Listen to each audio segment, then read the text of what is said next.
मुझे बड़ा ध्यान लाए, बड़ा शांति मिली, सुख मिला। तो सुख शांति आने का साधन परमात्मा है। ये सुख शांति कोई देहधारी दे नहीं सकता, भगवान दे सकता है।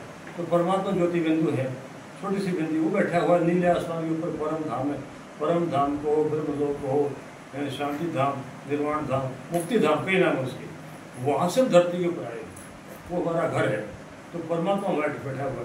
हमेशा अपने को बिंदी आत्मा समझ के बिंदी बाबा को याद करो। बाबा का मतलब बाप, शिव बाबा, शिव परमात्मा। बिंदी को याद करो, मन लगा के दिल से याद करो। ऐसे नहीं मोटा मोटा सा करो, ध्यान से 5-7 मिनट बैठो, करो शांति से बैठ के जम जाओ। मेरा बाप असली संबंधी वो है। क्या से याद करोगे?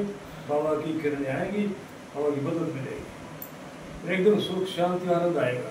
ये सुख शांति आनंद की आज सारी दुनिया भिखारी है, और वो देने के लिए तैयार बैठे हैं, लेने के लिए प्राप्त नहीं। देने का तरीका बता रहा है। वो तरीका है अपनी आत्मा समझ के और वो याद कर, है मेरे मीठे बाबा, प्यारे बाबा, मैं तो आपकी बच्ची हूँ, आप ही मेरे सब कुछ हो, आप ही मेरे पिता हो, डैडी हो। ऐसे प्यार से याद करो उसको, और मन में सोचो कि उससे किरणों का फव्वारा मेरे ऊपर पड़ रहा है, अंदर जा रही है किरणें, मैं आत्मा शांति से भरपूर हूँ, सारा शरीर शांति किरणों से भर गया है, रोम रोम में शांति समाई हुई है।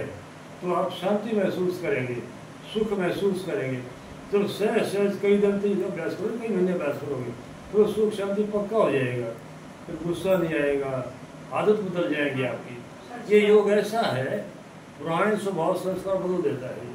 ये योग ऐसा है जो भगवान जैसा देवता बनाएगा हमें। देवता वो लोग भगवान क्यों कहते हैं? भगवान ने जो ज्ञान दिया ना, जिनने ज्ञान लिया, परमात्मा याद करा, भगवान जैसे देवता बन गए। तो देवताओं को भगवान मानते हैं, भगवान ने अपने जैसे बना दिए।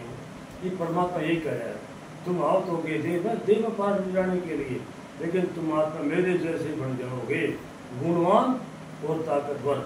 तो सारे गुण और ताकत लेने का समय यही है, बाद में मौका नहीं मिलेगा।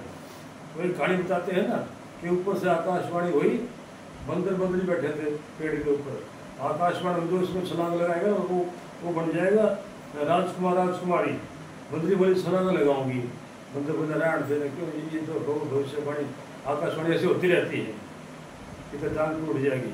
बंदरी बोला छलांग, बंदरी छलांग लगाई, बंदरी बन गई राजकुमारी। एक राजकुमार आया था, बैठा लेगा घोड़े पे, वो महलों में चलेगी। बंदर सोची मैं भी छलांग लगाऊँ।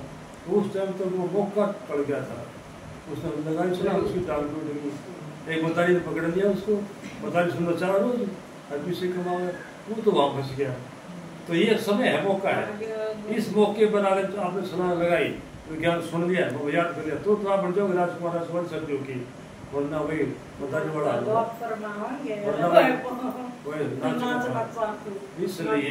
इसलिए समय को समझो, मौके को समझो। ये मौका है भगवान से प्राप्ति करने का। तो भगवान आता है, देता है, छप्पर फाड़ के देता है, इतना भाग्य बनाता है कि आप हिसाब नहीं ला सकते। लेकिन बाबा कहते हैं, लेकिन प्यार से मेरा ज्ञान सुनो, मेरे को याद करो। परमात्मा कहते हैं, मैं सब ने एक जैसा नहीं बांटता हूँ, मैं देता हूँ मेहनत के हिसाब से। तो देहधारी बाप तो सब ने बांट देगा, फिर 4 बालक है, 8 के लिए 2 के लिए दे देगा। लेकिन परमात्मा कहता है कि मैं देता हूँ मेहनत के हिसाब से, है ना, मेहनत के हिसाब से। तो जो जितनी मेहनत करेगा, याद में रहेगा, सुबह याद करेगा, ज्ञान सुनेगा, वो ऊंचा पद पाएगा, ऊंचा पद पाएगा। अब ये देख लो वहाँ पे कि ये मौका है भाग्य बनाने का। मान लिया हमारा शरीर छूट जाता है थोड़े दिन के बाद, जैसे आपकी लंबी उम्र हो तो यही कहूँगा, किसी का हमारा शरीर छूट जाता है, उसका भाग्य तो वहाँ खत्म, कैसे बढ़ेगा भाग्य? तो भाग्य बढ़ाने के लिए आपको लगन से रोज तो ज्ञान सुनना पड़ेगा, क्लास करनी पड़ेगी, और शिव बाबा को याद करना पड़ेगा। चलते फिरते उठते बैठते याद में रहो।